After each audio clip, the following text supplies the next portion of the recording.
Namaskar Delhi. Today we will discuss about the blood markers linked to lifespan, energy and healthy aging. First, ApoB that describe about the risk of heart attack. अगर आपका cholesterol normal भी हो फिर भी risk हो सकता है। एपोबी बताता है कि कितने हार्मफुल कोलेस्ट्रॉल पार्टिकल्स आपकी आर्टरीज को ब्लॉक कर रहे हैं। ये हार्ट हेल्थ का एक पावरफुल मार्कर है।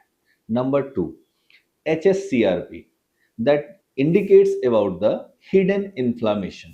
बॉडी के अंदर साइलेंट इन्फ्लामेशन बिना सिम्टम्स के चल सकता है। HSCRP इसी हिडन इन्फ्लामेशन को डिटेक्ट करता है जो हार्ट डिजीज और डायबिटीज के रिस्क को बढ़ा सकता है। सिस्टैटिन सी जो कि इंडिकेट करता है health of kidney.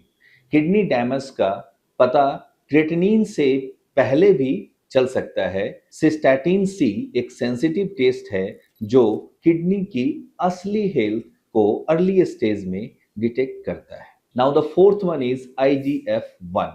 It describe about the growth and ageing. IGF-1 muscle और बॉडी के रिपेयर के लिए जरूरी हार्मोन है, लेकिन बहुत ज्यादा या बहुत कम लेवल हेल्दी एजिंग को अफेक्ट कर सकता है। बैलेंस ही सबसे इंपॉर्टेंट है। Now homocysteine it describe about the stress of artery. अगर होमोसिस्टीन बढ़ जाए तो आर्टरीज को डैमेज पहुंचा सकता है। लेस ये विटामिन B12 और फॉलेट की कमी का भी सिग्नल हो सकता है। Now the sixth one is free testosterone. It indicates about the energy and drive. Free testosterone सिर्फ मसल के लिए नहीं बल्कि एनर्जी, मूड और कॉन्फिडेंस के लिए भी इंपॉर्टेंट है। अगर लेवल लो हो तो बॉडी और माइंड दोनों इंपैक्ट हो सकते हैं।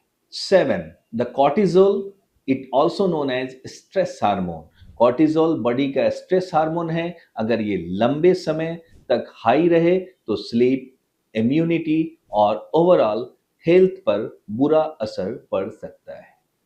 Now the eighth is GGT. GGT it indicates about the liver health.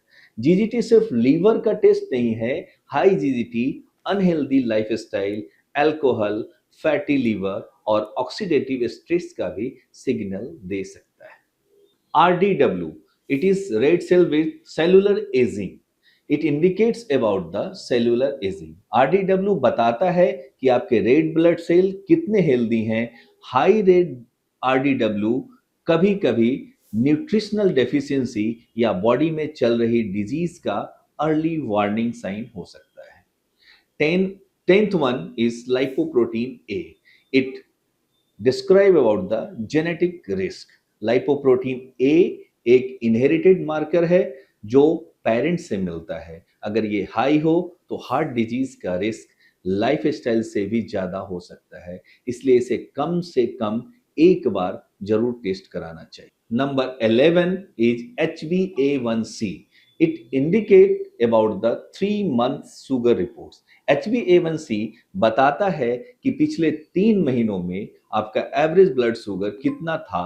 Diabetes को डिटेक्ट और मॉनिटर करने के लिए ये गोल्ड स्टैंडर्ड टेस्ट में से एक है।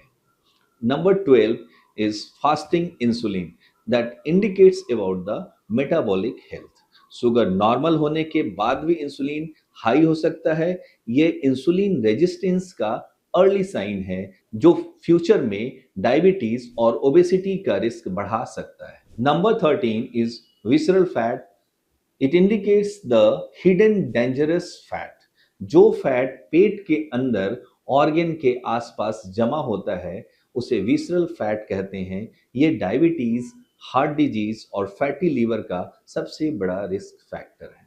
नंबर 14 VO2 मैक्स बताता है एक्सरसाइज के दौरान आपकी बॉडी ऑक्सीजन को कितनी एफिशिएंटली यूज करती है।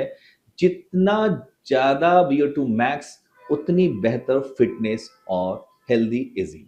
CAC score it is also known as heart plaque scan. CAC score एक CT स्कैन से पता लगाता है कि हार्ट की आर्टरीज में कैल्शियम और प्लेक कितना जमा है। High score future heart attack के रिस्क को इंडिकेट कर सकता है।